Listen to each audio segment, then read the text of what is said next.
sabi ni Mami Pinti at sa kanila, okay na Dito ka na nga, Lex. Ha? Okay na sa kanila Ibigay na ka na namin. may medyo.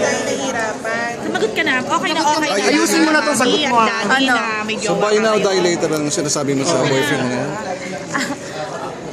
Oo. Buy niya muna ako ng mga stuff. Tapos, Sagot ko later. materialistic. Teka muna, okay na kay Mami si Daddy na magjowa ka ngayon.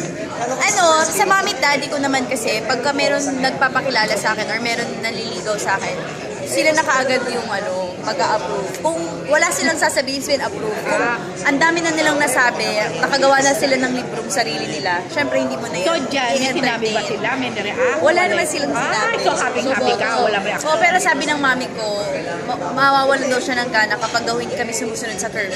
So sumusunod kami sa So curfew. anong curfew? Ang gano'ng oras? 12 midnight. 12 midnight.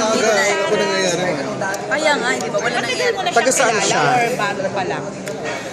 Bago pa lang, kasi gagawa ako dapat ng di ba, ng libro about dating. So, bigla ko siyang nakilala. Ano yan? Purposely talaga? Hindi ko nga alam. Para lang Paano mo nakilala? Nagugutan ka sa libro, gano'n? Paano mo nakilala? Divine intervention. Alam mo, may nagpakilala sa amin na hindi ko kilala. Paano yun? Hindi talaga siya personally kilala. At yung... Labo, ah. Hindi totoo, ganito yung nangyari. Oh. Meron akong friend na sabi niya, ito ang kilala kong friend, marami siyang kilala, baka mapakilala ka niya. Last year pa sinabi. Tapos, yung friend niya biglang nag-text recently this year na para meron na daw siyang mapapakilala sa akin. So, yung